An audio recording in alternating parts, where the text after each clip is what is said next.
Welcome to The Downside. My name is Gianmarco Soresi. Our guest noticed I'm a little hoarse. You're a little hoarse. Not too bad. Oh, there was. Were you partying? Was I partying? Have I ever partied in my life?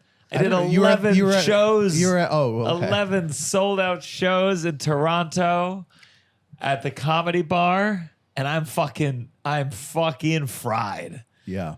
Destroyed. I did a podcast taping with Laura Ramosa in Toronto, a phenomenal comedian. Yeah, I'm a mess. Yeah. When'd you get back? This morning.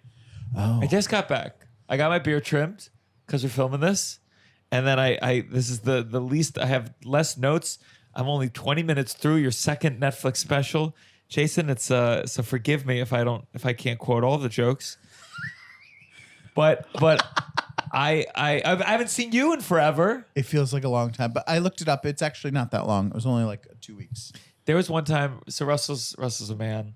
Yes. And I just once Russell's a man. Once Russell called me, like he's not a phone guy. Oh, like you okay. feel as you talk to him, you're like, hey, so the doctor said it's not looking good for my dad. And you can hear him in his answers how he's like, oh, okay. All right, well, yeah. So give me an update. That's not fair. Like you just feel. See, that's not fair because I think you called me the other day and I felt like you were doing that. You called me and I felt like you were the one being like, once in a okay, while. well, and I was like, oh, okay, well, that was quick. But you can feel Russell's like he's like, okay. He once called me, and he said, "Hey, I just wanted to call to tell you something," and I was like, "Yeah." Yeah. Oh, I remember that's that. Generally, Yeah. that's generally the whole premise Yeah. of friendships, relationships, phone calls, communication. Yeah. But for you, it was so foreign. It was. You had to preface it. It was. Hey, I just wanted to.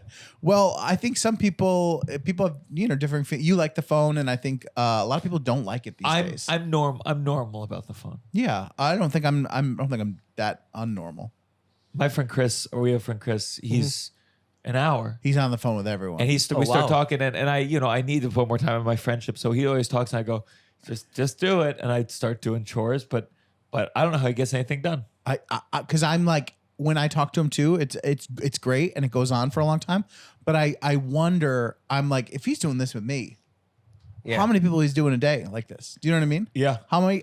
It would be interesting to see his phone records. How are you like on the phone? You. What about video calls? How are you guys okay? I with- hate. Yes. I fucking hate I video don't like. calls. I hate video calls yeah, that's how I know because that. you can't do other things. And also, that's how I know you have no children, because when you have a kid, you must have that video call with your kid, because when you're away touring, whatever, it's the only way you can get your kid to like recognize, oh, this is your parent, and so like they don't forget you. Oh yeah. Yeah. When are you video calling when they're at school? No. When because you're traveling. and traveling, yeah. Oh yeah. But that was the first hint you got that we have no children. It Yeah, wasn't but- the fact no, that beyond that, but like we can barely take care of ourselves.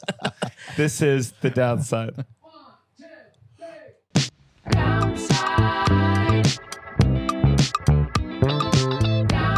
You're listening to The Downside. I think listeners home will Gianmarco realize it played Soresi. on the big speakers and I that's like on our that. headphones. Yeah. That was slick. That was so slick. Oh my This god. is the downside, and that's Yeah. it. That is so cool. I gotta learn that. I gotta learn that when I do my own podcast. That's so slick. Now, do people you go, hey, I'm a doctor, say doctor. Should I introduce you as Dr. Jason Leong? No, I stopped doing that a long time ago. No, when I'm on stage, I guess the Dr. Jason Leong is like a stage name now. It's become a stage name. But I'm not one of those people who like, oh, excuse me, it's Dr. Jason. It's very icky. So just call me Jason. Do you still whatever. have a license to practice medicine? No, that was suspended No, sorry, not suspended. It just lapsed a long time ago, because you have to keep practicing to keep the license. So I quit medicine 10 years ago. Okay, so right now, if one of us had like a medical emergency, like Right. in this room, Yes. what is like the most advanced? What would have to happen where you're like, I could maybe I can save take their over. life? Oh, okay. So here's the thing. Usually, Gunshot? gunshot. Oh, Yeah. it's very unlikely you'll survive a gunshot.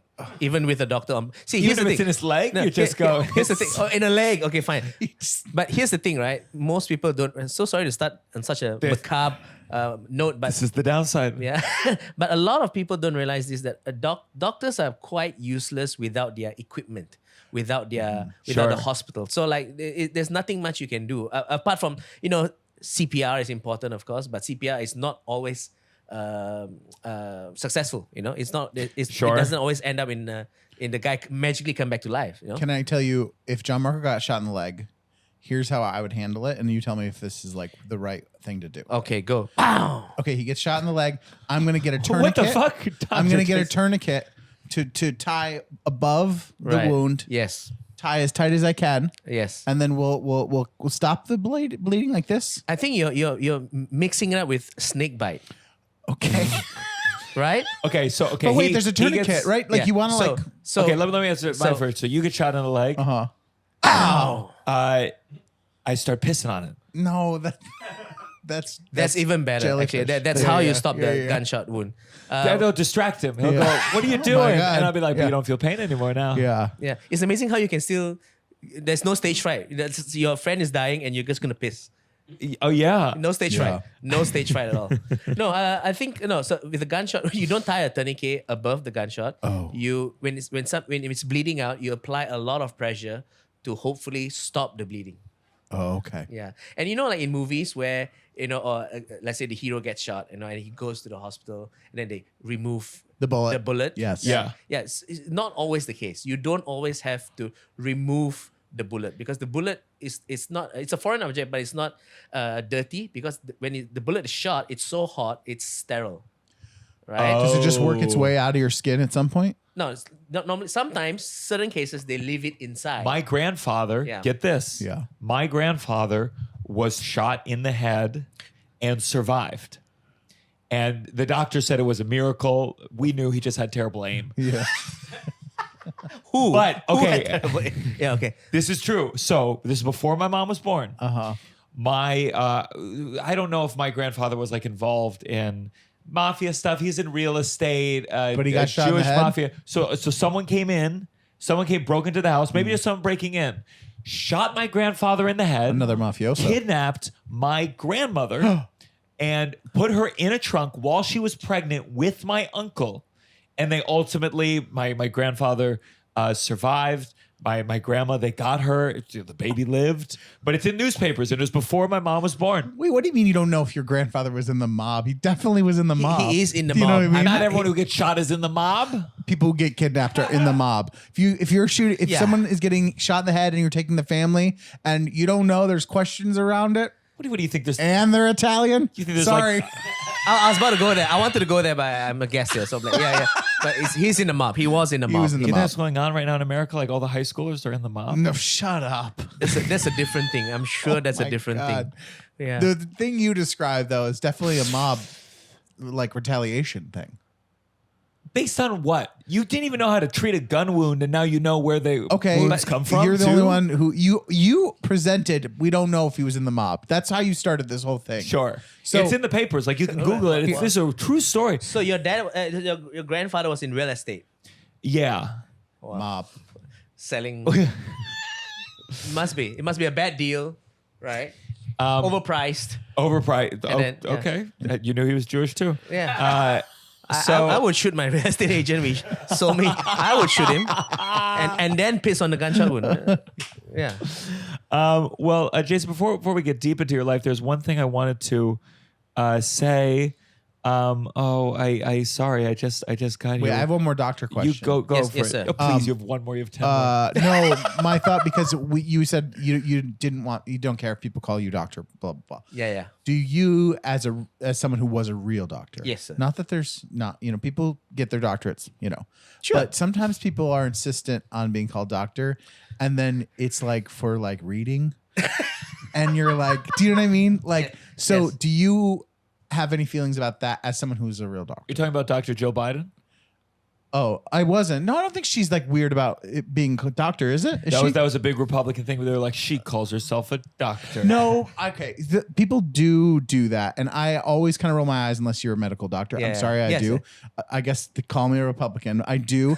But I'm thinking very specifically of someone, a teacher that like in my schooling years had to be called Doctor something, and you're like when you like got older, you're Dr. like, oh, Lewis he's a doctor was my of band teacher. Yeah. He's a doctor of like, music or something. And you're like, well, okay. You know, like, I think fine if you're having students call you doctor, blah, blah, blah. Yeah. But I think it's weirder when you're like going to their wedding and on their wedding thing, it says doctor. And you're like, you're a doctor of reading. Shut the fuck up. Yeah, yeah. Like, do you know what I mean? Like, Yes. I think that's weird. I think it's weird if you're a medical doctor to go to someone's wedding and it says doctor so-and-so. Why? Or if you're like a stand-up comedian and you just Stand-up use it as like comedian, this. like, Yeah, a stage name, yeah. It would be crazy for Yeah. any profession to Yeah, do that. it's weird. Oh no, but I've two things. I think the first thing is I've met people who are like, you know, they have a PhD and then they go on really high. They're really, really smart. And the ones who are really, really smart, they don't care. Exactly. They don't care. It's the ones who are insecure, like, you know, like a comedian who is trying to do stand-up and he has the medical degree before. That's one.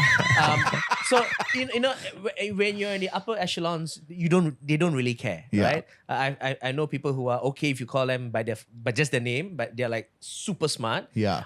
But then also in Malaysia, the problem is like it's so easy to get a PhD in anything, right? And it's easy. Wait, no, pause. What? Yeah, like- Is that in Malaysia or Yeah, here? in Malaysia. I don't know, but so PhD here is that's a lot. Yeah, of I'll give you work. an example, right? So I once heard on the radio this woman's like, talking about energy healing, okay? And she goes like, if it doesn't work, it's because you don't believe in it enough, okay? And then she introduced her name as let's call it Dr. Jessica, blah blah blah. And I got enraged, so I googled her name. And yes, there's Dr. Jessica, not the real name, but Dr. Jessica, and she has a PhD. I kid you not, in world peace. Oh, Like, how would you get? So number one, how would you get a PhD That's- in world sweet, peace though. in something that has never existed? One, and then number two, well, and number she's going two, to teach us all how. yeah, and then number two, if you have a PhD in world peace, who the fuck are you to talk about energy healing? Is not related. But when you present Yeah, yourself it's as a different Dr. thing. Jessica talking about energy healing, it lends you some credibility. Unless you know someone deranged as me will go and Google her name and become upset. Oh, doctor in world peace. That is so funny. Yeah. Well, I got to talk about it because, let me say, we have Dr. Jason Leong on the show. Thank you. Hello. You're from Malaysia, correct? Yes. Real quick, Russell, tell me everything you know about Malaysia. I've never been. Okay, correct. What should I know? Ding, ding, ding. No, just anything. It's beautiful. It's hot. What are countries that it's right next to? You know what? I hate when you do this because It's so mean. Because do you know what he does? You know what he does? Probably on it. Probably why he was Yes, 5 yes, minutes late yes. is he's looking at a map so he can like call me out on it because he knows. And I'm sorry, I don't Google every single person and know every single country and what it borders on. Our geography skills are pathetic. But hold on, assuming he did that, so the follow-up question is why didn't you? I mean, why did you? Because what it's did not you my Google? podcast. My podcast. My name is not in the title of the podcast. Oh, okay, fair enough. Fair enough. They Okay. covered, at least in my American history, it was They covered Malaysia in your American no, history. that's a problem. Like it started for my history, it really felt like it started second grade. It'd be like you'd learn about another culture. So like second grade, we did Japan, and we learned like, but then past that, it was just like America. Okay. Then when he got into World War II, Uh-huh. we revisited Japan. Yeah. And Japan visited us. and so we like learned a little bit about Europe, and then you learned about China from the news, but like they never, unless you chose specific history classes in high school Yeah. or studied in college, we did not touch Asia. We barely touched Asia. Barely. We barely touched Canada. We barely touched Mexico. Well, I don't know if there's a reason that Canada doesn't come up a lot, you know, in things sure. like bigger events, you know. Yeah. I mean, I'm sure things have happened there. I was about to announce our live Toronto show, but great.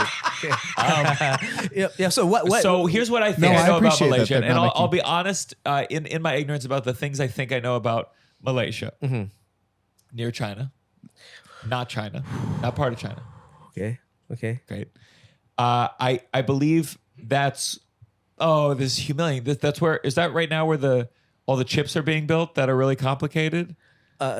Sort of. Yeah, not really.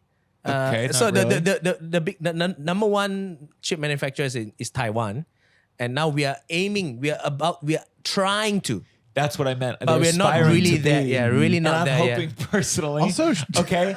Also, Okay. shout out to Chris for not helping us one goddamn bit with Googling anything. Because when Gianmarco does this, I would love to just be like, oh, actually, I do know, and see it up there. And technically, it's not near. It's not near China. Because we are nearer other countries apart from China, but okay, it's not China. That's Okay. That's great for an American. Okay. Here's where Malaysia came. I heard about more. Was one. I feel like whenever our country started talking about fast fashion and like where clothes were being manufactured in a way where people were not being paid properly, it was Malaysia. Oh, I didn't know that. Oh, that's new. Yeah, this maybe new. I'm wrong. Fuck me. And then Malaysia Airlines. Yes, oh yes, yes. the flight. I watched that whole documentary about that. MH370. Yeah, it's a tragedy. Yeah. We still haven't found a plane, and that bugs me out. I just realized that before this podcast, Gianmarco and I, we have a very tenuous, very invisible link. You and I, yeah. Even before, not in comedy. Yeah. Not in comedy. Oh. And this is Sure. interesting at the start, but then it dies down, right? Check this out. Okay. Okay. I believe, based on my research, you have done extra work for the movie Wolf of Wall Street. Yes, I have. Yes. I have. Okay. So now this is true, right? Wolf of Wall Street was funded partially by stolen money from Malaysia. You know the movie production, the Red Granite Films. Yes. So that was headed by the stepson of our former prime minister. Right? And our former prime minister orchestrated a deal with this fugitive named Jolo to take Malaysian taxpayers' money, and he just siphoned it off to like his cronies, including his stepson. And he used part of the money to fund Wolf of Wall Street. So how much money does Gianmarco owe you? So I've done the math. So I'm a taxpayer. Okay. So my former prime minister stole some of my money, and some of the money went to pay him. So 1/1 trillionth of your extra salary comes from my So taxpayer what's money. $75 divided by? 1/1 trillionth. 1/1 trillionth. I think technically you owe me money. Yes. And the prime minister in question is in jail now for 6 years. God, my stepfather hasn't given me shit. Wow. Yeah. So that's the link we Did have. the movie get in trouble for any or no? So here's the thing. So if you read the book about the fugitive Jolo, so Jolo was the mastermind in all this, and the prime minister was involved. The movie is about Jordan Belfort, right? Yes. Right. Okay. He's a scammer, right? Scammer, yeah. So when this movie was launched and whatever, Jolo, the mastermind, he had like a party to celebrate the launch of the movie, and it was a lavish party. Millions were poured into the party, and they invited Jordan Belfort, right? And Jordan Belfort went to the party, and he said, "This is all scam money," because no one spends his own money like this. Wow. So a scammer could sniff out the scam. Yeah. Yeah, it's in the book called The $1 Billion Whale. Wow. So that's the link we have, Gianmarco and I. I've paid him some money. That's incredible. Yeah, 1/1 trillionth of. Is it really $75? I mean, it must have been. It was non-union extra work, You must and have- I worked for probably 3-4 days, and No overtime? maybe what? No overtime? I don't think so. I feel like I was paid $112 a day, and it was brutal. It was the day I was on set. Oh, I remember. Yeah, the day of the Sandy Hook shooting. Sandy Hook shooting. So it was an extra hard day for me. Yeah. Extra. So that's the link we have. That's what you took away. You took a pun from the super fucked up joke. So okay, can you tell us a brief summation of Malaysia's history? Oh yeah, sure. Yeah. So Malaysia was independent from the British in 1957. Yeah. Wow. And then shortly after that, so that was just a part of Malaysia, but Malaysia was fully formed in 1963 with Singapore. Okay. So Singapore is part of Malaysia. Great. And then 2 years later, we kicked Singapore out, and now they are 100 times more successful than we are. Bad move on our part. Why would you kick him out? because of I would say internal politics. Like Lee Kuan Sure. Yew wanted something else for Singapore, and then the rest like, nah, you're making too much noise, so they kicked them out. And then ever since then, Malaysia has just Malaysia has thrived on its own, but not as well as Singapore. They say, as an American, the concept of being able to kick just some parts of us out, or just leave. I'm becoming more of a secessionist than I used to be. There's a lot of Americans that share your thing, and you just might not agree with them. As an American, I think maybe I do. would love to kick out huge swaths of Americans. Who would you like to kick out? I'm just curious. Okay, one state. Pick one state. One state? Let me look at my touring I don't calendar know. before There's I pick probably this one. lovely people in every state. You know, it's not their fault if they have a crazy state government. Yes, We're that's too true. big. That's the bottom true. line is we're too big, and we all know this. Well, we are big. We're too big. Right. We cannot be this big and have We a should president. not have Hawaii. No president. We should not have Hawaii. We should give it back. We should give it back. Yes, we agree with that. As a non-American, I think Alaska, you should just, because shouldn't it's have so weird. Alaska It's so and Hawaii. weird. I love both of you Yeah. places. I've never been to Alaska. I don't know if I love you, but it doesn't feel. It feels. That's where it's like that's not even. There's no part of comedy it. clubs in Alaska, so I say bye-bye, Alaska. It's weird, right? To be part of a country but separated by another country doesn't make sense to me. Whenever I see the map, like oh, America's here too. Like it's weird. Very Look at Yeah. Puerto Rico. They don't get to fucking like vote in the No. fucking shit, but they're part of the thing. It's all bad. It's very weird. Yeah. Yeah. Okay, so you were born there, Yes, sir. and God, I'm fascinated. I'm trying to go to Singapore. Oh, really? I better. My Singapore history is a lot I have a better friend than my that lives Malaysian there. history. Oh, Yeah. yeah. No, I have this idea. So I want to go. I just want to. I want to go to Tokyo so badly. Nice. And then Singapore, and then Hong Kong if Right. it's Yeah, yeah. available. And so what I want to do is I want to like start a new social media's channel where I get my jokes dubbed over, Oh, or that's I so- get like subtitle. Like I want to like a good explore idea. like how can I a good idea. make a version that could like spread over there That's a and good use idea. that to sell tickets. I think that would be so cool. Yeah. Yeah. You just came back from Australia, right? You did a did. whole tour in Australia. Yeah. Yeah, it's great. So like in between, so we are in between, and Malaysia is a great comedy scene, but you have to enter with your American passport because Sure. we are a bit unfriendly towards Jews. Oh, really? Yeah.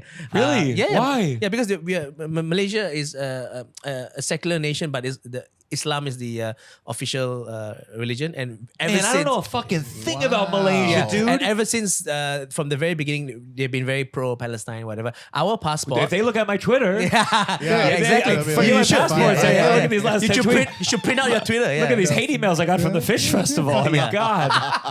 And, like our passports don't allow us to go to Israel. Oh, interesting. Yeah, we can't go, and neither can Israel come to Malaysia. Yeah, so that's that. But Malaysia is great comedy scene. Singapore has the best comedy scene. But Hong Kong and Tokyo and even Bangkok, Indonesia is growing up. There's a huge market for comedy, English comedy in Indonesia. So you can do all this Southeast Asia tour and you'll be busy for like a month. So, okay, so Malaysia, it's a pretty secular place. Well, in the constitution, it's secular, but as countries go nowadays, it's becoming increasingly, right wing, fundamentalistic. So the roots have taken in. Yeah. Is your white right wing, is it associated with anti-vaccine stuff as well? No, it's more nationalism. It's also very Keep people out. Yeah, kind it's of- that too. We have that too. Like Yeah. for example, like we had Rohingya refugees, and they were like, no, not in my backyard. So that's that Sure. too. Yeah. But that is not like, in America, obviously the right wing right now is very much tied in with anti-vaccine rhetoric. Interesting. it's not the same. No. We when it comes to the vaccine, we were pretty much let's get vaxxed. The whole country. We had an uptake about 95%, 96%. So we were quite okay with that. Yeah. Yeah, Well, he's so- still not vaxxed. Yeah. Oh God, there's so much neither of us know about the world. I know. Yeah. And that's what I've tried to figure out how I go to these countries. Like, me, I like to go somewhere. I like to say something a little inappropriate. Yes. I know that's not, I can't do that can't do everywhere. that in Hong Kong. Oh, yes, it depends. Like I think. Wait, what happens? I mean, Hong Kong used to have, worst-case let's see scenario. if I got this is right. Hong Kong used to have some degree of independence. It was England was associated with it Yes. and let go of it. Yes. Under some rule that they had an independent government or were independent from. Yeah. So it's a one country, two systems. So in 1997, the British handed over Hong Kong back to China, right? And at the time, China was like, "Hey guys, relax. There's one country, two systems," meaning we all want one country, but Hong Kong has been an independent port for a long time, right? So they have their own, they have separate laws, and they have like a degree of freedom that is not accorded to in the rest of China. Yeah. Right. But over the years, of course, China has started to assert control over Hong Kong.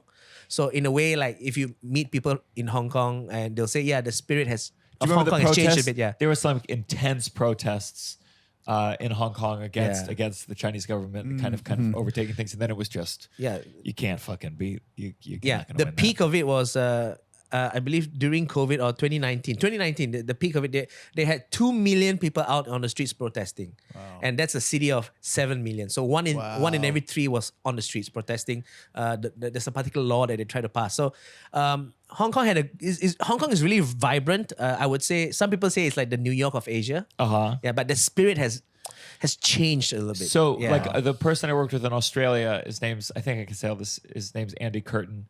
And works with BOHM, BOM. Yeah. It's a promoting company. So they set up the whole tour. Yeah. But he used to have a club in Hong Kong. Yes. And he just talked about, there was more freedom to speak on things. But then once things changed, there was always pressure. It never was like America. No, yeah. And he said there was like one show and someone was in the back, like in a suit taking notes. And that's how, he's like, oh, fuck. And, there's bribery of like, please don't say anything. But like, I just know if I went to a place, I'm going to want to make like some kind of edgy joke. That's the thing. Yeah. That's the thing. Yeah. But will you get punished or will the club get punished? Who knows? Yeah. Well, who knows? But I know President Trump's not making a trade for me. For you, no. Yeah. Recently, there was there's a comic in China who made a joke, something along the lines of he used a military song to encourage his dog who was fighting another dog, and they was like, oh, you're making fun of the military. So he was I think he kind of did the bit too well. Yeah, I'm sure it's funny. Oh, I'm good. sure. Thank God. If you bombed and they said you had to arrest, and by the way, that bit sucked. So I think the club was shut down. His management company was fined like 1.4 million US dollars equivalent. Oh my God. And he has kind of disappeared. Like he's no longer doing stand up. So that's how hard the hammer can fall. Oh my God. And this so even in Malaysia, so we had I've talked about this before, but in Malaysia, we had a full-time comedy club called the Crack House Comedy Club. It was Crack House. Yeah, And it really is. It's playing off like crack. like CRAIC. Crack, as in that's good crack. The Irish word for having a good time. Oh, so it's. But is it also playing off like a crack house? A crack house. No, I don't. To be honest, I wouldn't know. I wouldn't know, right? Yeah. Sure. So it was called the Crack House Comedy Club, and it was run by my friend, and it was opened in 2014. And it was a great club. You would have loved performing there. It's amazing, right? It holds 120 people max. Perfect. And it's really beautiful. Everyone who has performed there says it's a great club. For my money, it was the best club in Asia.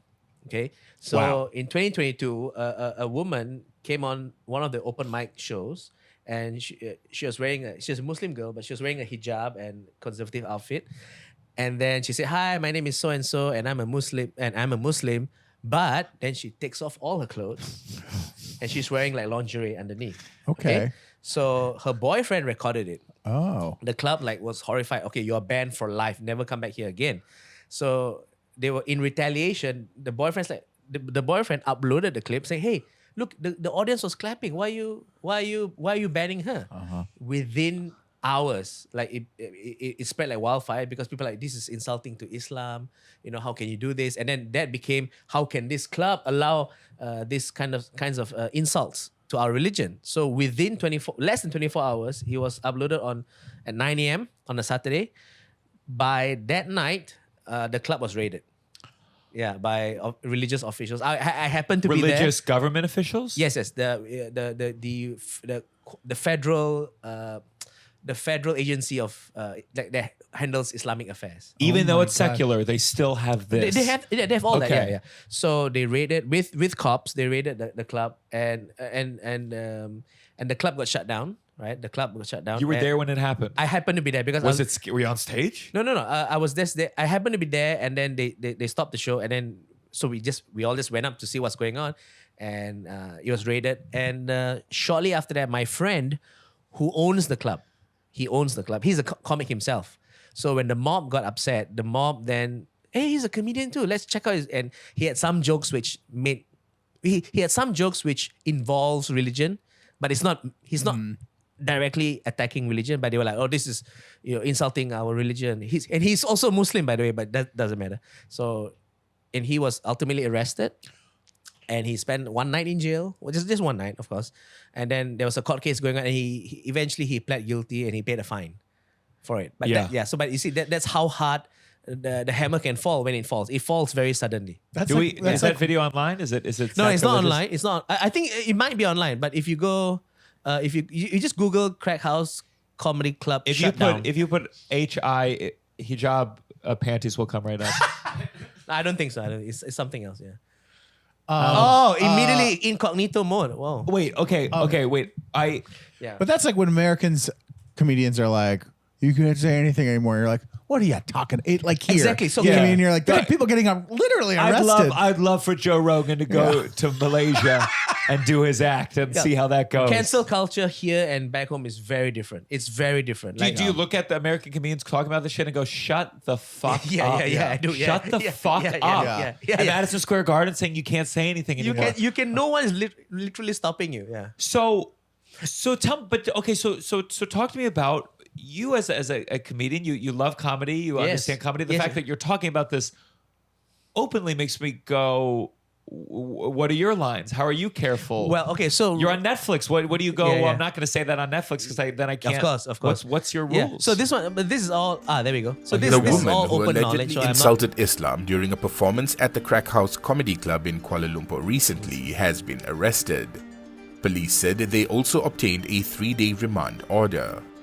The woman will be held at the Brickfields Police Headquarters for investigation. I want to see the act. A 54-second video, which went viral on social media, showed the woman introducing herself as a Muslim woman. She claimed to have memorized 15 chapters of the Quran. She then proceeded to discard her tudung and baju kurung, revealing her skimpy clothes underneath. Following the incident, the club lodged a police report at the Taman Tun Dr. Ismail police station against the woman, adding that she and her partner had been barred from the venue immediately after the performance. Earlier today, Kuala Lumpur City Hall suspended the operations of the club, stating that the government would not tolerate any activity deemed offensive to religion, race, or the country's sovereignty. What exactly was... I don't want to speak for everyone, but I think we all thought maybe the lingerie would happen. Where like the video's like 8 minutes long. I'm like, no, let's keep watching to the end. Yeah. It's gone. What was the bit? The joke? What was the joke exactly, though? Yeah, so this was an open mic night. So there was no joke. No, it's not good. She was there. Her whole bit was like a minute and 37 seconds long. I recommend start with a name joke. Yeah. My name's Susan. That was weird growing up. Like, let's start there, and then you build your way to fucking taking off strip clothes. Yeah. I mean, God, if I got arrested every time I got naked on stage, Yeah. we've been doing this from jail right now. Yeah. So so those. I mean, my lines are okay. So this is now it has now become a term, an actual term in Malaysia, called the 3 R's, right? So race, religion, royalty. Yeah. So as long as we don't touch any of those things. I think race is the one that, it's kind of okay because if you're Chinese, you talk about Chinese stuff, it's okay. But religion and royalty, those are like... What race? Like, you could make fun of white people, yeah? Yeah, can. Yeah, but it's like, even if you can make fun of other races too, but it's, as long as no one gets offended, then it's okay, I guess, all it takes is just one guy who goes, "Oh, I'm offended," and then lodge a police report, and then they have to act upon it. So it's very So you said royalty and religion. Royalty, race, so royalty religion. being Like the kings and queens. So in Malaysia, all like English ones too, no, or ours, just yours? Yeah, okay. yeah. Yeah, we can go Prince Andrew or King Charles, whatever. okay. But our own, like, it's a no. It's a very very big red line. So we try not to. We never touch those. Yeah. And do you touch it when you're not performing there, or do you go like, I am beholden to these rules because you're a popular figure, you have an internet presence? Yeah. For example, like it's as long as you see, we also have kind of like I would say draconian laws. Like we have the Sedition Act. Yeah, so like Sure. so in the Sedition Act basically says if you are found to say anything which causes disruption to the public peace and harmony, then you are liable to be in jail or whatever. And then a subsection of that is the intent is irrelevant, which is against the law. Like you can't. So for example, if I say something, you recorded it, you uploaded it, and it makes people upset. But during those times, I was not intending to make any offense. I'm just educating you. I'm still liable to be. I'm still deemed seditious. So obviously there was a time in this- America, like if we look back on Lenny Bruce, like you, course. well, there was clearly a time, even with George Carlin, Yes. where they were pushing the boundaries. I believe George Carlin's case went to the Supreme Court, if I'm Yes, correct. the The 7 words words. you can't say on Yeah. TV. Yeah. So this Malaysia, as you said, not that old, given when they were kind of given. Yes. So where do you see, as a comedian, it would be really hard for me to get in legal trouble in America as a comedian. That's so period. nice. That's so nice. I could only be, there's only so brave I could be. Yes, You know? yes. But like you, 2 Netflix specials. Yes. A comedian in Malaysia. Yep. Do you have fantasies? Do you ever go, I'm gonna push this, I'm gonna move this? Because you can imagine a world someday where eventually Yes. an open micer could wear a hijab, take it off, and everyone goes, that wasn't a good joke. It wasn't And a good that's joke, it. but you're allowed to do it. Yeah. Yeah. Honestly, right now, I don't know, because like most of us in the arts industry, we're kind of pessimistic about the freedom of speech that artists have in Malaysia, right? And the reason being because, at least personally for me, we now have so our current prime minister was he actually went to jail for in the past because his enemies put him in jail. Let's put it that way. Yeah. And he's always campaigned upon, when I become prime minister, there'll be more freedom of speech. He also has gone against the Sedition Act, saying this is draconian, we should repeal it. And he's one of the more reform-minded prime ministers we'll ever have. But now that he's in power, he has not made it easier for artists. He's not made freedom of speech more available. So I'm kind of pessimistic because like if this is the most reform-minded guy that we have, the next guy will be less reform-minded and there'll be even smaller chances of us having more freedom to say whatever you want to say. So I'm quite pessimistic on that regard. Would you ever go to jail for a joke? Get a fine for a joke? Is there a joke you've had that you were scared to tell? No, so far things have been okay. So I've never gotten, thankfully I haven't gotten like a police report or a knock on the door. But I don't think there's any joke of mine yet that will be that dangerous. Can I But ask about? here's the thing, I'll never know, right? Can I ask about Jocelyn Chia? Yeah, please go ahead. Yeah. So Jocelyn Chia. Yeah. Have you ever met her? So we worked together a lot at the Comedy Cellar. Oh, you did? Oh, cool. Oh yeah. Oh, cool, I mean, cool, cool. we've known each other since Yeah. I started comedy. Yeah. She got in trouble for a joke that was posted at the Comedy Cellar. Yes. Do you remember the context of the joke? It was about the MH370. yeah. Yes. And it was. Was she comparing it to? Was she comparing it to Singapore? That's the best breakup revenge, man. Now Malaysia's trying to come around like, hey, Singapore, you're looking good lah. We're like, I know, but why haven't you visited me in 40 years? I tried, but my airplanes cannot fly. Some jokes don't land. I felt like she was just going like, at least I think there were one or two. that joke landed on like that something. plane. Yeah. Something. Yeah. Oh, the Malaysia Yeah. plane. Oh. Yeah. Yeah. So yeah, she got into.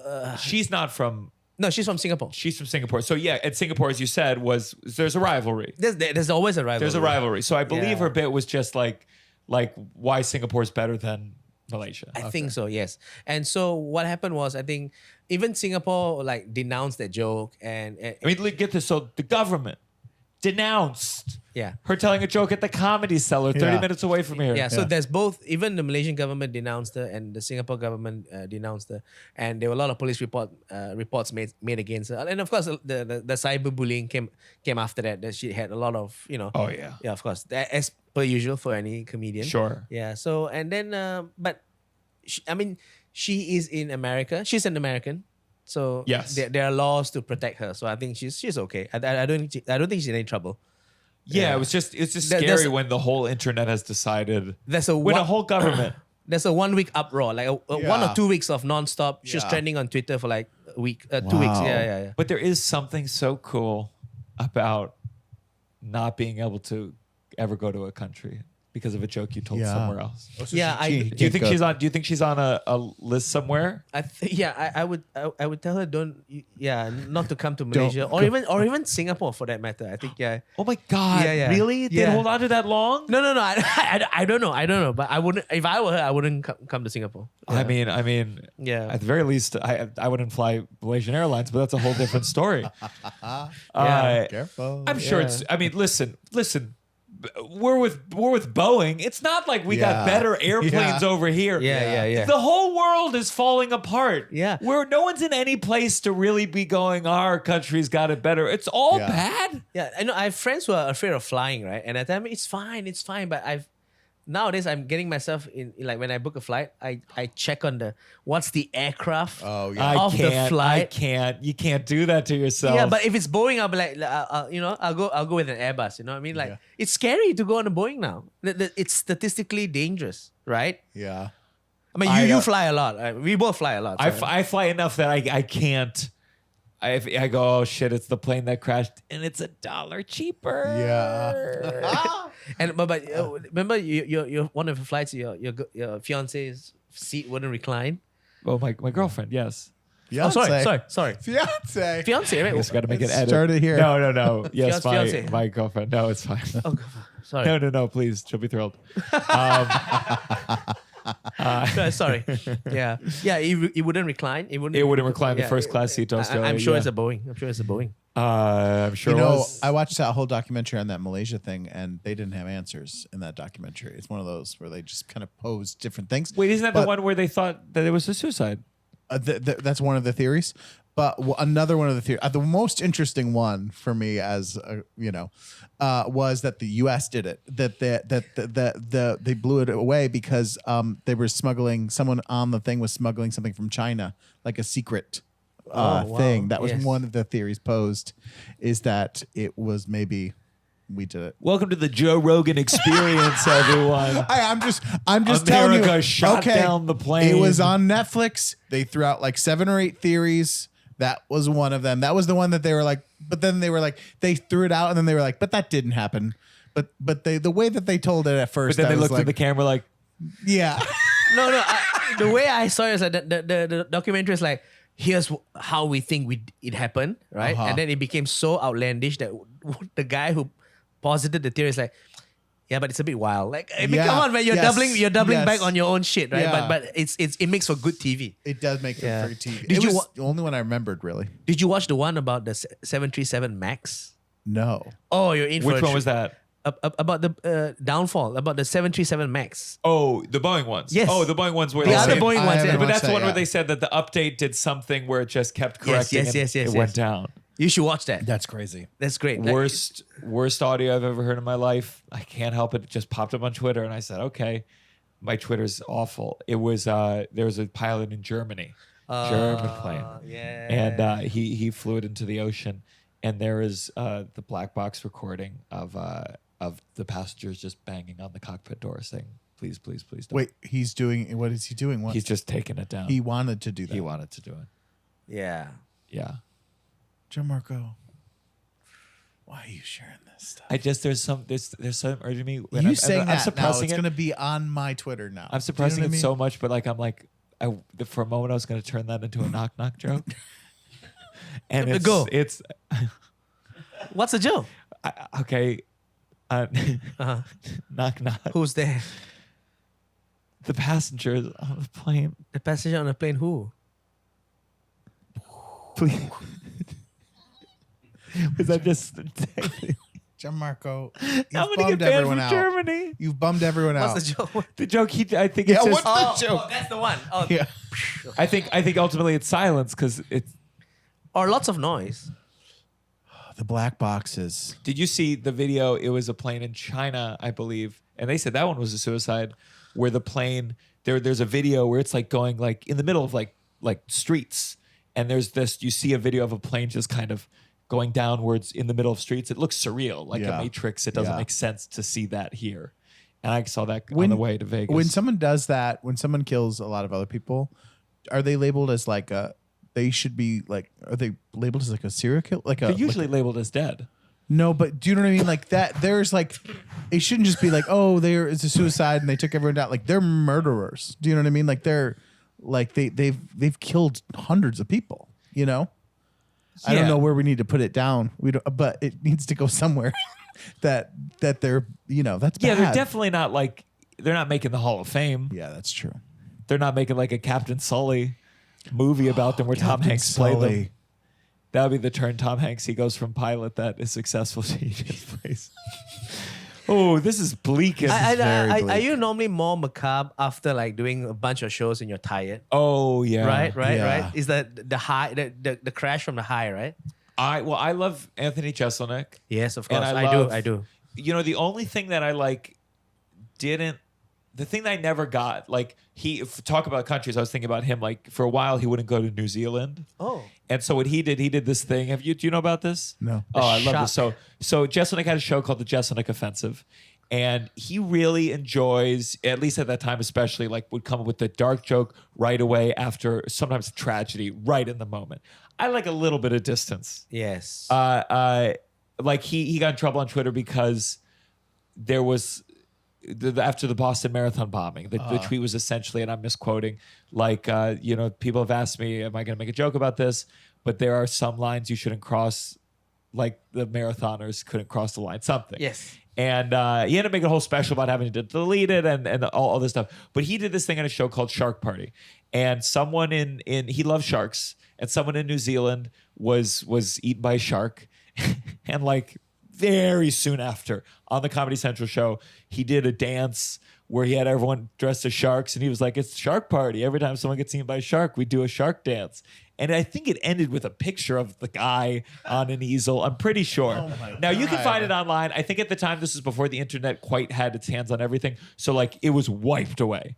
And it went viral on the news, and they ended up, and I could get some of these facts wrong, but they ended up having like the family on the news. One of these things where the news like said, "Hey, we're going to play for you the Shark Party from Comedy Central clip you never would have seen, and tell us your thoughts." Fuck.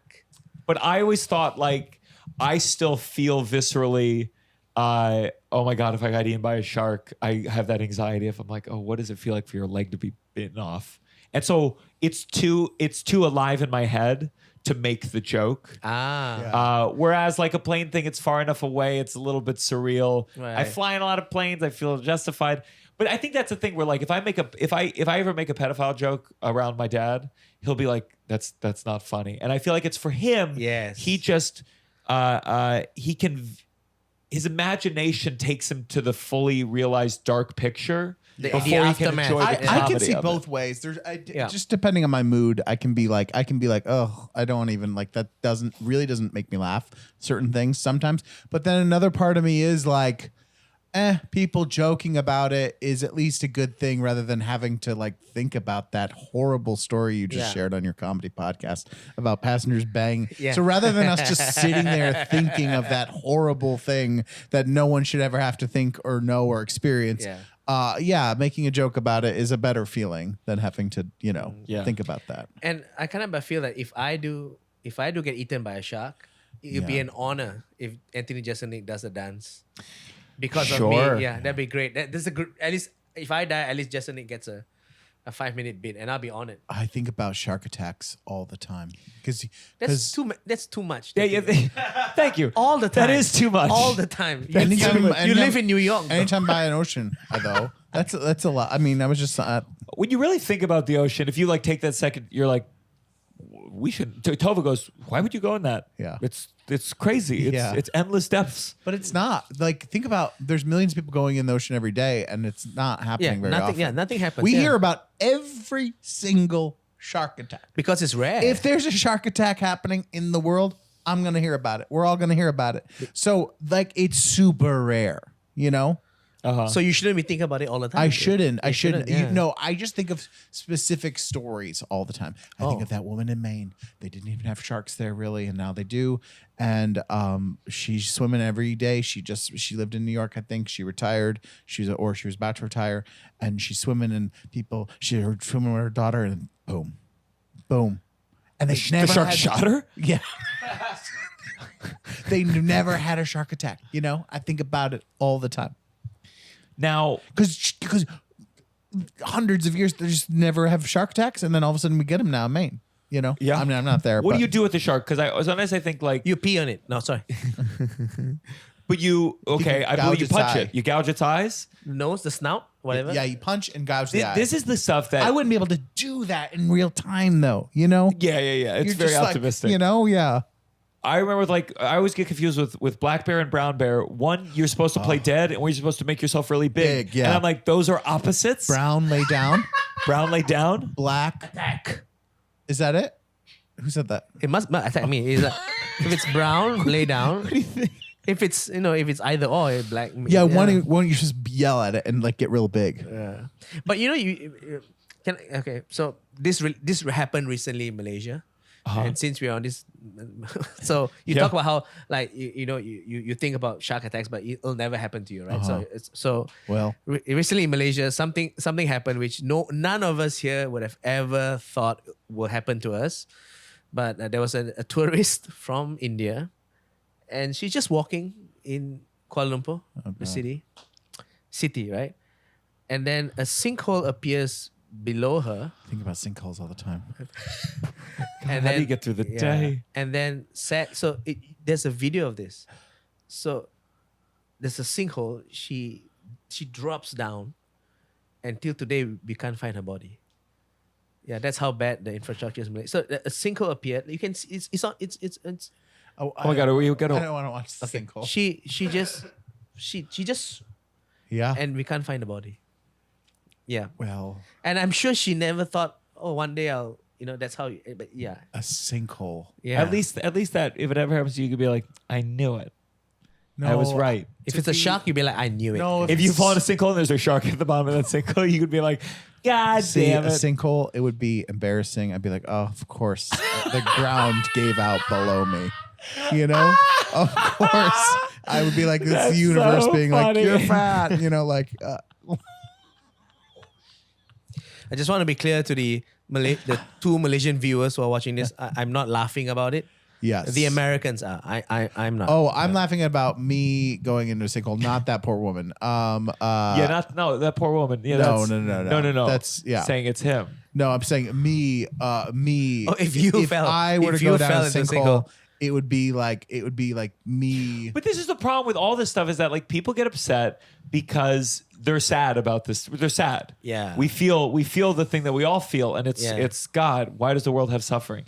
And in a way, it's like when people make a crude joke, like Russell did just now, that I don't approve of either. And thank you for pointing that out. Shut up! It was about When me. people make those jokes, though, it's like suddenly someone gets to go, oh, I can alleviate my sadness by feeling mad at this person. That's a and good that's point. like that's like all a good point. That's all that kind of stuff is, and it's so meaningless. And if we all took a breath and let it not encouraged it or just went, yeah, they said something I might not like, but the reason that they get so worked up is because it helps them feel better. It's so sad. It makes them feel It's such a distracted. sad Yeah, thing. there's a inbuilt pent up negative energy, and he has to go somewhere. Yes. He has to go somewhere. And if you don't say that the stupid thing, then there's nothing. It boils up inside. But when they have a target, yeah. And that's the problem with the internet. It's just like that's how you can engage with the internet. Is you're outward. You have to like post your fuck you, I hate you, cancel this guy. There's no place where you just have to sit down and go, fuck man, I could die at any moment. An air conditioner could fall on your head. That happens a lot in New York City. The air conditioner. Are you serious? Only 4 people have died ever from an air conditioner. Okay, but things fall from the sky. You know what I'm saying? Like, that's not like pieces of the building sometimes fall off. Sorry, is it common for the AC to fall off and kill someone? Now I'm thinking about it all the time. No, it's not. All the time? All the It's time. not, but I'm walking around New York But I City do all the think time. about things Shit. falling, like pieces of the building sometimes fall. So when you I guess I want to talk about when you were a doctor. Yeah, go ahead. Yeah, sure. So did what kind of doctor? So I worked in a hospital for 2 years. You Americans call it interns. We call it housemanship. So I was a house officer for 2 years, and then I worked in the government clinic for. I worked in the ER for like a year, and then in the government clinic for another year. Yeah. When were you funny? Were you a funny kid? I think so. I mean, as a kid, I was the class clown. I was just making jokes all the time, and then I joined the debate team, public speaking team. I like to hear my own voice. Yeah. As we all do. And then I did my first comedy set when I at the age of 23, 24. 26. And then In Malaysia. in Malaysia. And what was the comedy scene like there? So it was very nascent. It was very, very new. We had one open mic show a month. Wow. Was it? And that was the one I was on. Was everyone at that show? They knew comedy from America. Yes. And Yes. who was popular? Like, were they looking at Carlin and Pryor, or were they Yes. looking at Chappelle and Dane Cook? I think, I watched Josh Carlin before, but I mean, at the time it was Russell Peters. Oh. Yeah. The number one name in on every Malaysian who knew stand-up comedy at the time was Russell Peters. And he was early YouTube. Yes. He was one of those, like, in the very beginning, was a- exploded. He was a viral superstar, actually. The word viral wasn't even Yeah. known yet. So every Asian who knows stand-up comedy has watched that clip. And it suddenly exploded. He started this Asian revolution of stand-up comedy where Asians were like, hey, number one, like, we like this. Oh, we can laugh at jokes. And number two, like we can do this too. We can do comedy too. Where was he from originally, Russell Peters? He is from Canada. From Canada. Yes. And he just, why did he explode so much around Asia? Was it just he was talking about? He was talking about this race comedy bit, like how, like, you go to the market and the Indians will always want a bargain, but the Chinese will always keep a bargain from you. So there's a power struggle there. Then like how Yeah. 34, 50. Like it's so relatable to Asians because that's what we do at the markets. Yeah. And then the beating, like somebody, the father goes, somebody gonna get hurt real bad. It's every Asian parents. What's one joke you tell about Chinese people? You know what's so, Oh, just one. but you know what's Not so too bad. But you know what's so interesting though is I think, like, there's certain things, as we talked about, that like you can't talk about maybe in Malaysia. But I even got the sense of being in Australia, like when there's so many more Asian people in Australia than in America, or it's just like it's more, where in a way where the rules of America, there's some very like strict rules in America in terms of making jokes about Asians or Asia or a specific part, and it's so informed by the history. First of all, so much of comedy used to just be one of the great comedians, John Panay. Do you know who he is? Yes. And he was so funny. I've talked about him before. But every single album of this genius ends with his like famous bit of going to the Chinese buffet. Yes. And then it's You know, 20 minutes. 20 minutes. And then it gets so stupid as like, you know what Chinese people's least favorite movie is? Free Willy. And then he says that with the accent. And it's just like, it's so much. And I think like because of so much of that, there's a huge like, Yeah. no more. Yeah. But it's so funny when you go somewhere else in the world, it's like, oh, that's an American viewing of it. Not to say that people just go whatever jokes there. Everyone has their rules, but it's different. Yes, you're very astute. You're very right. So among Asians, at least, like for example, like if I go on stage, right, and so in Malaysia we have Malays who are Muslims, and these are the majority races: Malays, Chinese, and Indians, right? Now in comedy in Malaysia, if I go on stage, I'm Chinese, but if I go on stage and I do a Malay accent, or if I do an Indian accent, and if an Indian comic does a Chinese accent or a Malay accent, or if a Malay comic does a Chinese accent, it's fine.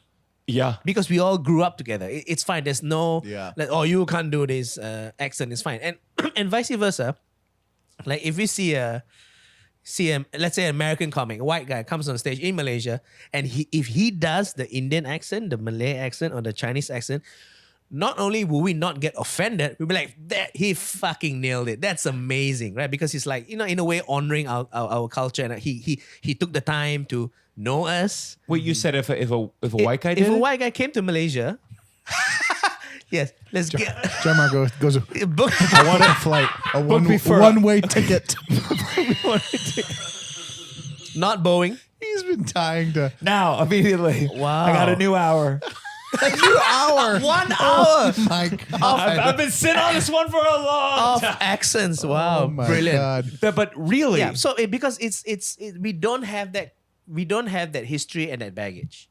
We don't have it. Yeah. So Yeah. so sometimes, like for me, even as a comic, when say for example, if I watch even in Australia or America, a guy comes on and he tells a joke or whatever, and in my brain, oh, he's gonna do the accent, which should be funny, but then he doesn't do it, and the cop out line is, well, I'm not gonna do the accent, and then that gets a laugh like, no, do the accent, it's fine, I don't care. You know, the cop out line is always there.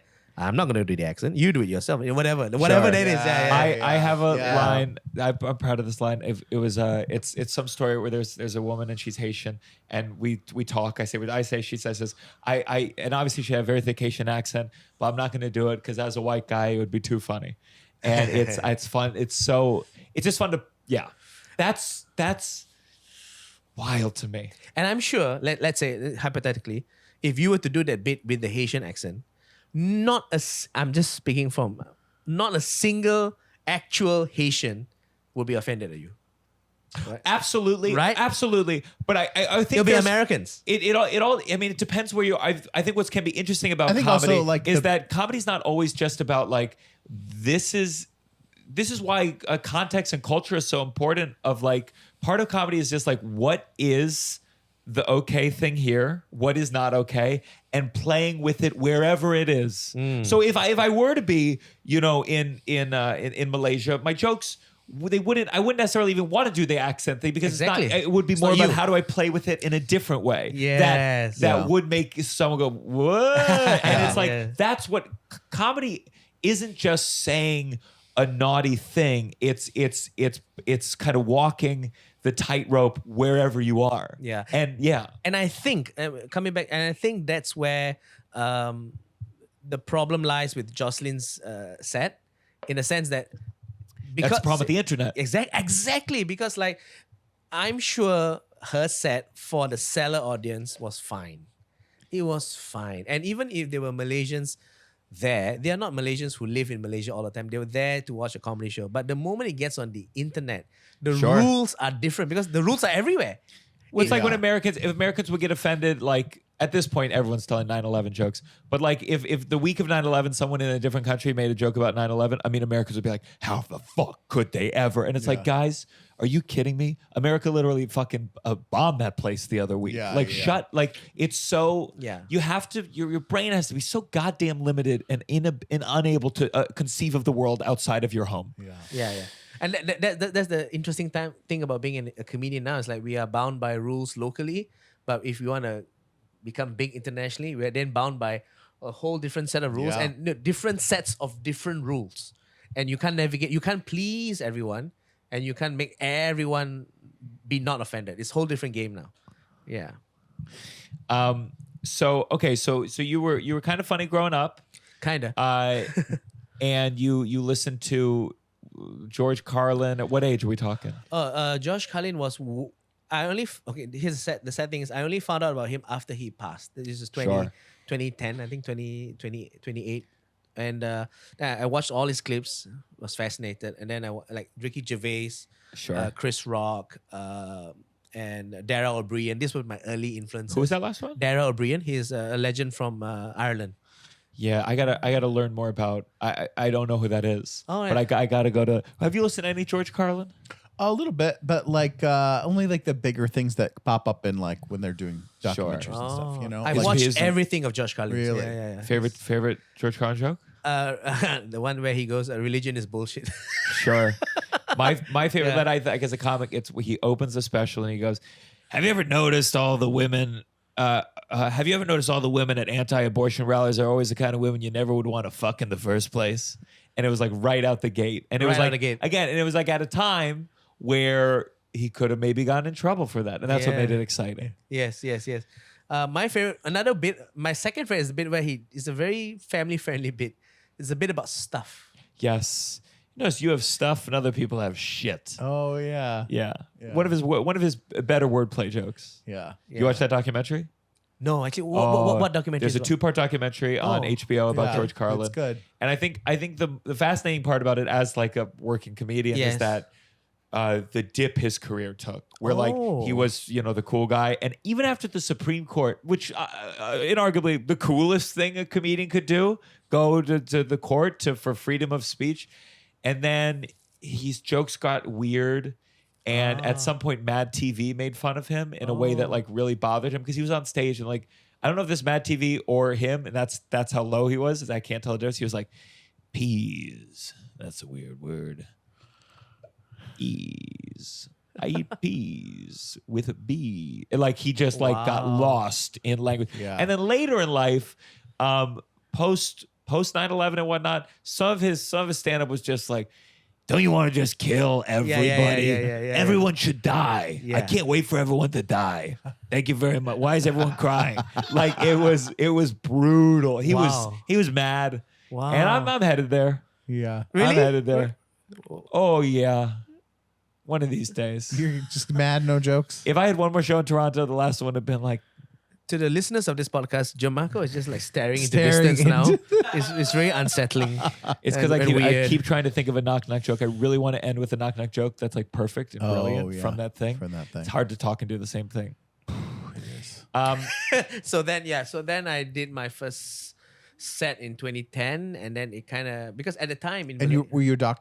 I was working as a working doctor. as a doctor then. And then I did a set, and Can I tell you something? If I had a doctor dealing with something important, and they said, "Hey, can we start the surgery soon? I got a spot tonight." I'd say, "Stop, stop." Have him New stop. doctor. Yeah. that's why I never became a surgeon. Because, so like 2010, I did my first spot, and then at the time, Malaysia, the stand-up comedy scene was about to explode. So it has grown exponentially since. So I was lucky to start at the start.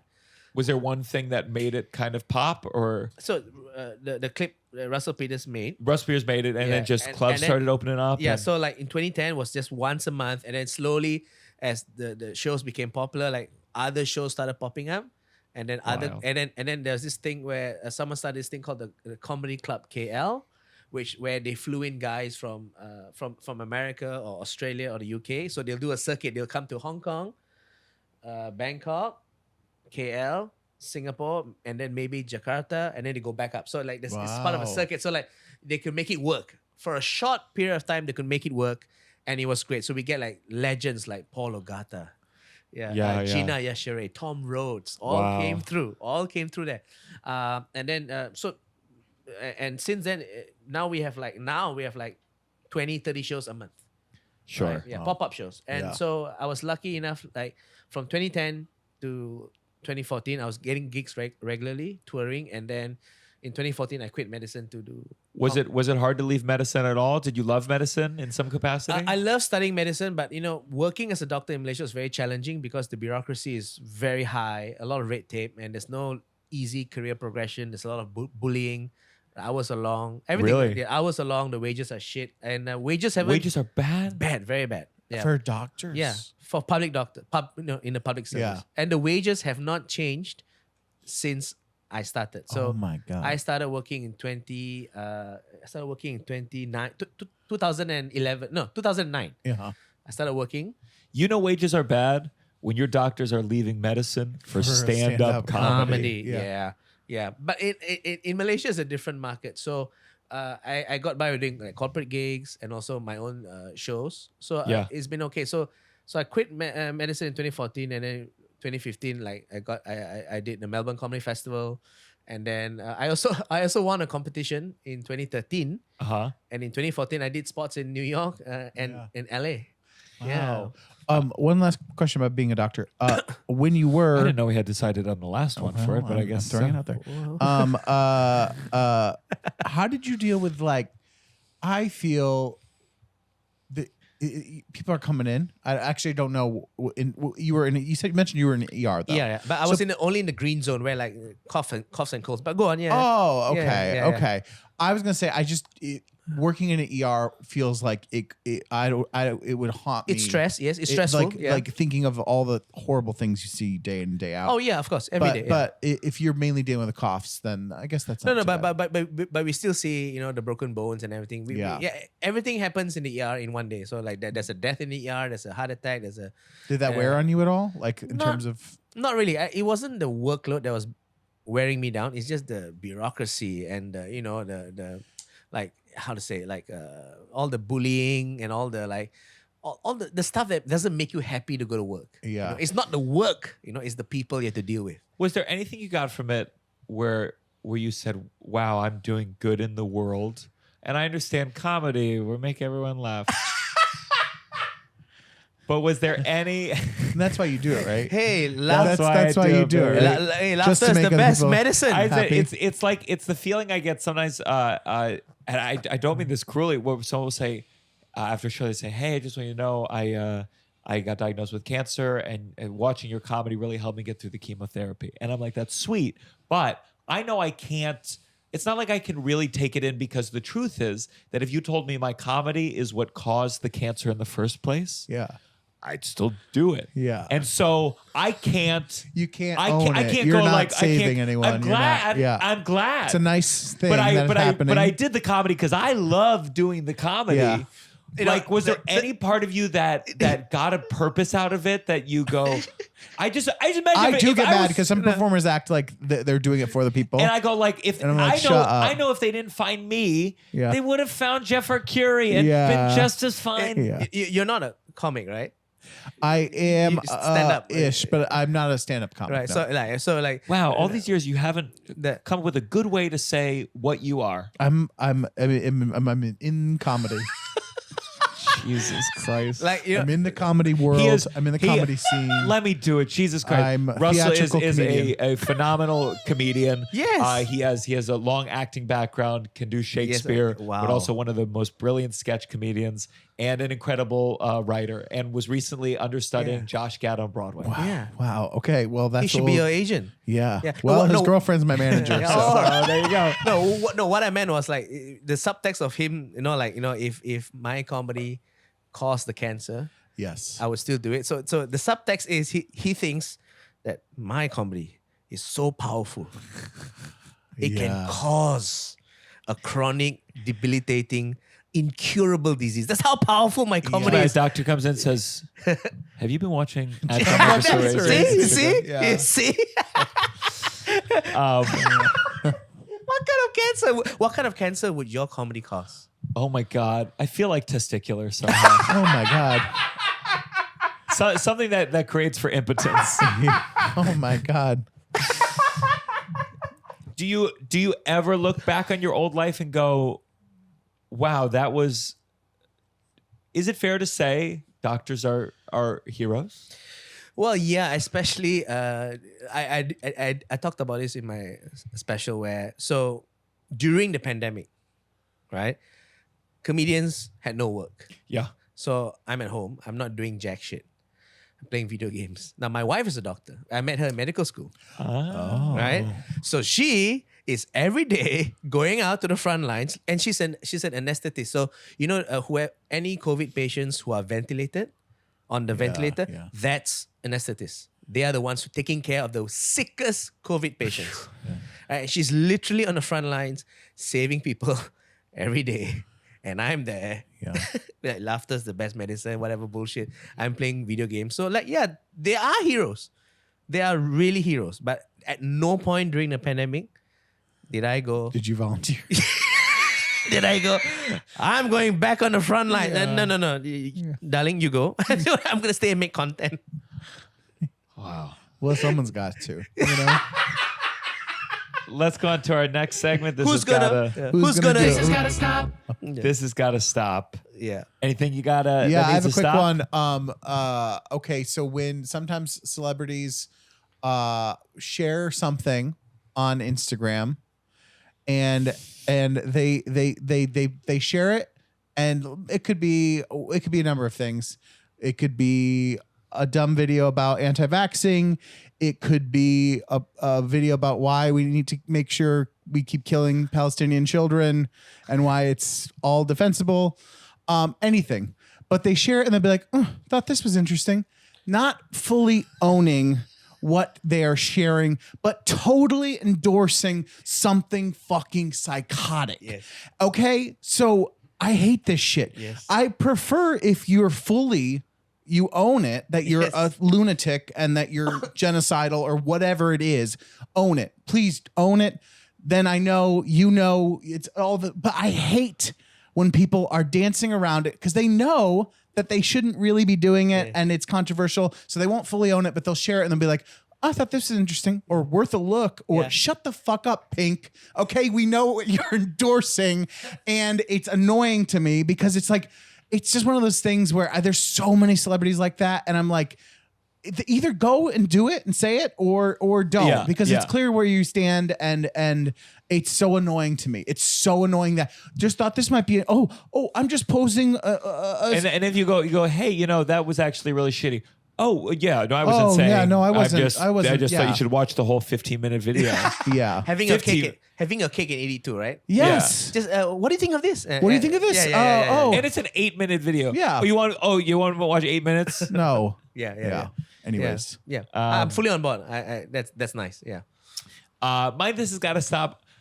As people really only know this if you like are a performer, is that like, for example, I'll do workout classes sometimes wherever I'm traveling. And, at some point, from New York, what are you doing here? I do a comedy show. And then they go, oh my God, where? And I'm like, I know from experience. Mm-hmm. They've never heard of the club. I know from experience, they're not coming to the show. Yeah. But you have to give them all the details. I have to give them all the details. Yeah. And they go, when is it again? Okay, so what are the 2 times? And in my head, I go, please just we don't need to do this. Just stop this. There's no way you're coming. There's no way tonight in 4 hours you're coming from here. Yeah. You're changing your whole plans. And I'll say, write me. I'll give you. Now that I know that's fake, I'm like, right. I'll give you a comp. I'll suck your dick in the back, and because I know none of it's gonna happen. I know none of it's gonna happen. Well, not if you've threatened a blowjob. Yeah. But there's something that like people feel this need to Yes. go. I'm gonna go check it out. Yes. Can you tell me? And it's just like, just don't. Just find the strength in yourself. I'm not asking for it. Yes. I didn't say, hey, you should come to this show. Yeah. But it's something that everywhere you go, everyone does. Yes. And maybe once in 10,000 have they come. And I go, oh, you came. Yeah. Can I add on to this? Please. So I once did a gig in Brisbane. Okay, and everyone knows I go there once a year. Okay, I go there once a year, and after the gig, I had an extra few days. So my friend takes me out to lunch, and she invites her friends, and she tells me all these friends are your big fans. Okay. So they come. Oh hi, so big fan, and then so these guys all came for the show. Okay, but this guy, he goes, I'm a big fan. He goes, were you at the show yesterday? Oh no, I couldn't come because I had plans. I had dinner plans. Like, wow, you're my biggest fan, but you can't cancel plans with your friends who live here. Yeah. While I come all the way once a year. Yeah. And this happens, like you said, it happens in It happens everywhere. every state, every town. Like, I'm your big fan. Oh, you're sure? I got bridge, whatever. I got. It's always yeah. Because it's a weird way where it's like, especially with that, where it's like, then you have to be like, hey, thank you. Oh, that's very nice. And so it's like you don't get those points, and I'm not mad at you. Yeah. But we're starting at neutral. Don't try to start. Do you have this kind of stuff? I love your one, by the way. Thank you. So mine is comedy related, right? It's a pet peeve of mine. See, my friends always make fun of me because they say, "Oh, Jason, you hate crowd work because you can't do crowd work." Right? And I agree. I'm bad at crowd work, so I'm known as a guy who hates crowd work. But what I really hate, and this has got to stop, is very abusive crowd work. Okay. You know me? For example, yeah. like I've seen so many times where they go like, and it's always a guy. He goes, hey, what's up, bro? Are you together? and it's a guy and a girl, and they go, no, oh no, bro, then this bitch is leeching off you. Yeah, he's not, she'll never suck your dick, bro. What are you doing? Like, bro, what the fuck are you doing? These two, you're traumatizing this lovely man and woman Yeah. who could Yeah. be platonic you are, friends. Gianmarco. Yeah. Yeah, I That's know. you. No, that's not you.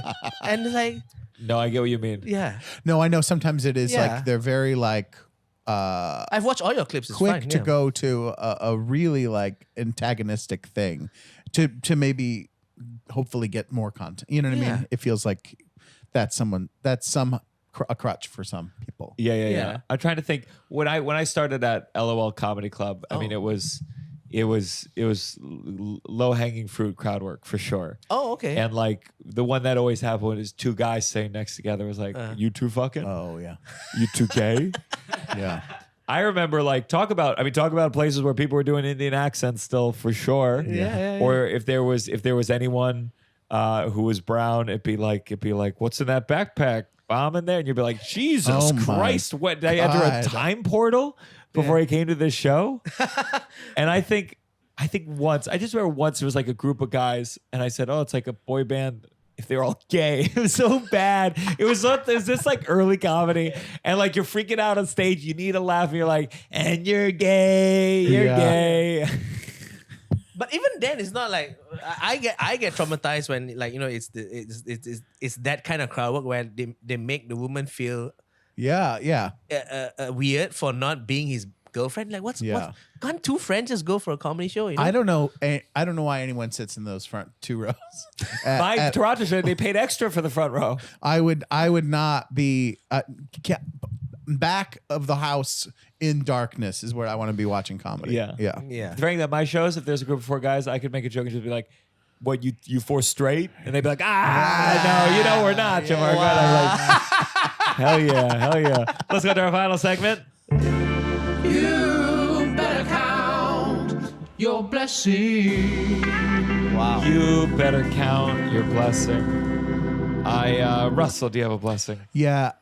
So I do this thing where probably like once a month I'll discover a band or a singer that's been around for so long and is huge. But I just have never listened to them. And I've been really into the Beastie Boys in the last week. Damn, that is wild. And it's one of those things like like the big hits, right? We know that like everyone knows the big Girls. big ones. Yeah. I And then really like want is girls. all the big ones. But I was listening to Paul's Boutique, that album, and it's just one of those you feel so dumb that you're like, wow, the Beastie Boys are really good. You know what I mean? Like, but you're just I've never really listened to them like full albums, and they're great. So downside listeners, Beastie Boys, 1989's Paul Boutique. It's a great album. It really And is good. I'll very go good. back. It's very good. Yeah, it's very. There's like lots of different things happening in it, and the way that there's 3 of them. They're going back and forth. Every other word sometimes, and it's very impressive to me. You sound like a 60-year-old white mom discovering rap for the first time. It's sometimes they go back and forth and they finish each other's sentences. Yeah. Anyways, Well done. I like that Beastie Boys. I'll check it out. My my blessing.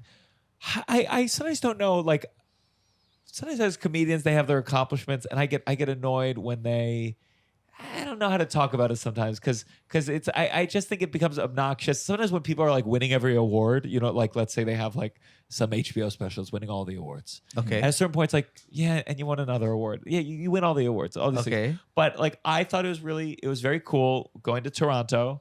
And I knew we were gonna probably be adding shows. Nice. But we ended up doing 11 shows. That's a lot, man. It was Congrats. 11 shows. 11.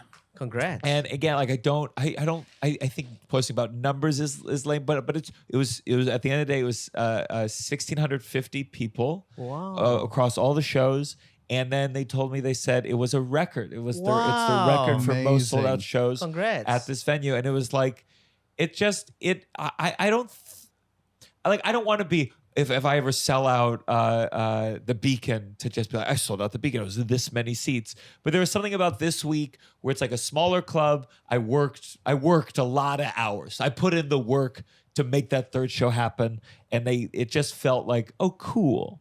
Yeah. It just still felt like a connection to the work. Yeah. And being paid for the labor in a way that wasn't Yeah. like absurd. Yeah. So it was fun. So I amazing. thank you to the Comedy Bar and to Toronto. I told you this, I've never in my whole life, I've tried to remember now to bring up the podcast at the end because so many people don't know about the podcast. Cool. And I've gotten a lot better at the end of every show mentioning it. And this time, every time I said the downside, it was like a large chunk of people love the downside, and we're working on. I don't.